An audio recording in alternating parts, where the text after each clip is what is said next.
Shrimati Harsimrat Kaur. Thank you, Madam.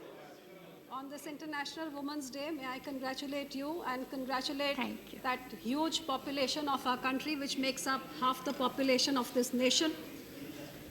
But I would also like to, on this day, talk about a few figures and facts which are the hard and sad reality of the plight of these women. Like my honorable colleague before me also stated, she read out some figures.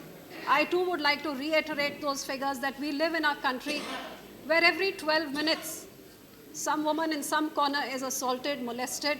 Every 14 minutes, a girl is kidnapped. Every 20 minutes, a rape occurs. Every 60 minutes, a woman dies a dowry death. And what for me is personally most shameful of all, that the UNESCO report says that 2,000 baby girls do not take birth in our country. They are killed before they even get a chance to live a life.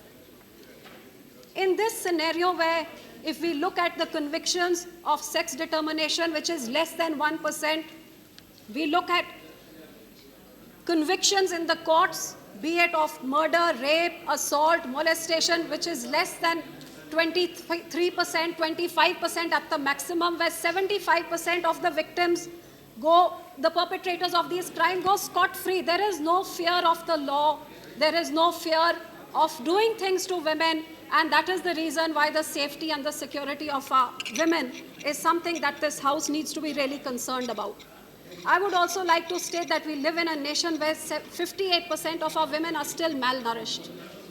And the sad part is that 25% of the maternal mortality rate, where the mothers die during childbirth, of the global maternal mortality rate is from our country. Hardly 60% of our women are educated.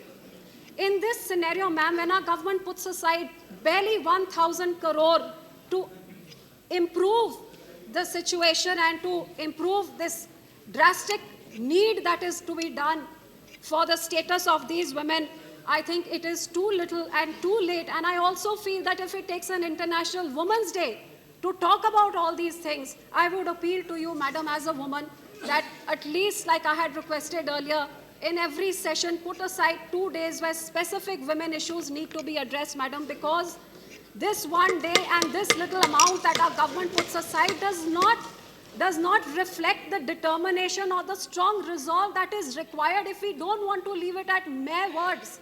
But I think those millions of women look towards us, that this House here will do something concrete to make their plight better, to ensure that they feel safe and secure in their own country, which is their right as enshrined in our Constitution. Then why do we just stick to mere words and mere tokenism and don't do anything which is required, the strong resolve that is required, which needs to be reflected from here? Where I appeal to you to put aside certain days every session where these issues are discussed so that they remain in focus and something concrete comes out of it. I also appeal to the nation and to all the women and to all the men that please keep up the pressure on the governments so that this issue remains in focus. And it's only when the public does that that I'm sure that, be it the accountability and answerability of the police, be it the judiciary that needs to speed up the cases, and be it those poor victims who need to be rehabilitated, that is the only way. Otherwise, it's the first time that this is being spoken about, and that too, there are so many millions who don't even get to voice these things, but they have to suffer from all this. So on this International Women's Day, madam, I appeal to you as a woman on behalf of all the women of my nation that please don't let this be just another day and just another occasion where we get to vent out our feelings. But let's make a resolve today that we will make a difference before this 15th Lok Sabha ends. We will ensure that the laws are in place.